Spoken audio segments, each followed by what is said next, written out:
ज़िन त तव्हांखे मां ॿुधाईंदो हलां त तालके सिजाल जोने जा ॻोठ हयात खान में हिकु नंढी दरगाह आहे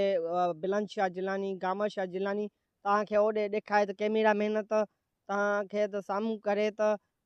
इथं भित न हुजण जे करे कुता ॿिला जानवर ऐं पिणु बेहुरमती पई थिए आल बेदी आले मोहम्मद जी ऐं इथों जी चूंडल नुमेरनि ख़ामोश तमाशा ई बनल आहिनि ऐं इथं मां तव्हांखे ॿुधाईंदो हलां त हिकु भेरो ॿीहर त इथों दे चूंडल नुमेरा वोट वठण महिल कामयाब थी खटी करे हला था वञनि विषय ज़ाहिर ई नथा थियनि चाहे तालके चेयरमैन हुजे तालके सदर हुजे चाहे इथों जा चेयरमैन लूसी हुजे उहे पंहिंजे अयाशनि में पंहिंजे 50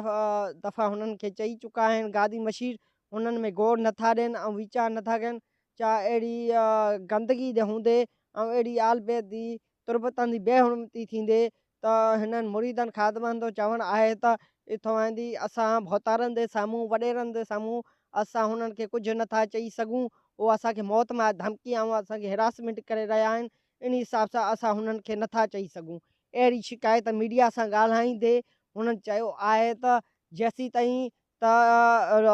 इथों चूंडल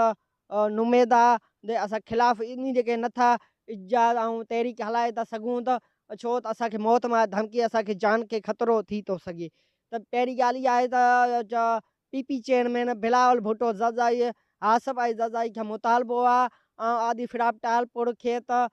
इथों वॾे वॾी सैन मुराद अली शाह समेत त हिन दरगाह जी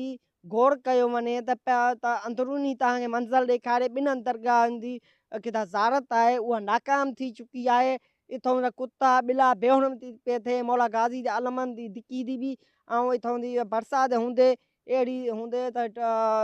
हिनखे 4 साल गुज़रण जे बावजूद बि 5 सालनि जे बावजूद बि चूंडल नुमेरा पंहिंजा वोट वठी कामयाब थी था वञनि पर हुननि में इहा गैरत न हया आहे त हुननि खे दरगाह शरीफ़ जी का न का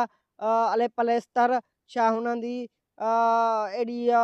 ॿ किरोड़ हुननि जी बचति हुजनि सबक़ त असां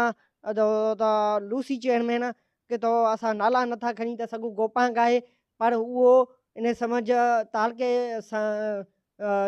इहो सदर समेत तालके सदर समेत ख़ामोश तमाशा ई बनल आहिनि ऐं इथूं जा सरदार नवाब पंहिंजी अयाशा पंहिंजी मतिलब ख़ातिर उहे पंहिंजा इन सम्झ हुननि में पैसा गुम करे रहिया आहिनि हुननि जी ॾाढा लख बचति हूंदे बि का हिन रोज़े जी मज़ामत असां पी चेयरमैन बिलावल भुट्टो हासफ़ ज़ज़ाई खे मुतालबो आदि फिराब टालपुर खे था कयूं त जल्दी ख़ुदा जे वास्ते ऐं हिन जी रोज़े जी लेटर जारी कयो वञे ऐं हिन जी रोज़े जी तामीयाती कमु कराए कुबो ठाराए ऐं असांखे हिन ज़ारतमंद आहिनि जे करे परेशानी बेचैनी ख़तमु कई वञे ॿी सूरत में सिजाल जुड़े जा प्रेस क्लब मां इजाज़ मुज़ारो कयो वेंदो जेसीं ताईं इहे सॼा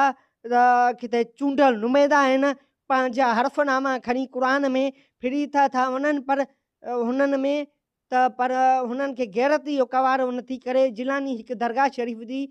त हूंदे सूंदे अलाह जो गंज हूंदे त बि अहिड़ी ज़बूत हालत थी चुकी आहे मां इहो हिकु मज़ामत थो कयां सख़्तु त DC कंबट शहज़ाद कोर्ट समेत औकात खाते ऐं समेत ऐं वॾी फिराब टालपुर हासफ़ ज़ज़ाई समेत त बिलावल भुट्टो चेयरमैन समेत ख़ुदा हिननि जी गौर कयो वञे सोशल मीडिया जे प्लेटफॉर्म हर चैनल ते रखो वञे किथां सॼे सिंध जा बाला अमलदार आहिनि ऐं किथे असांजा चूंडल नुमेदा किथे कुर्शियन मोहम्मद जुनेजा साहिबु MN आहे हुनखे बि मुतालबो आहे ऐं मीर नादर ख़ान मंगसी सरदार ख़ान चांडे समेत हुननि खे मुतालबो आहे त जल्दी हिन जी तामीयाती कमु कराए बेचैनी भूरल शाह जिलानी नादर शाह जिलानी जी हिन जी रोज़ो शरीफ़ कुबो शरीफ़ ठाराए ऐं हिनखे अले पलेस्तर कराए हिन गंदगी खां ज़ारतनि खे बचायो वञे जीअं उहे ज़ारत पंहिंजी सुकून करे सघनि कैमरामैन सां गॾु सैयद नूर नबी शाह जिलानी सिजाल जुड़े जा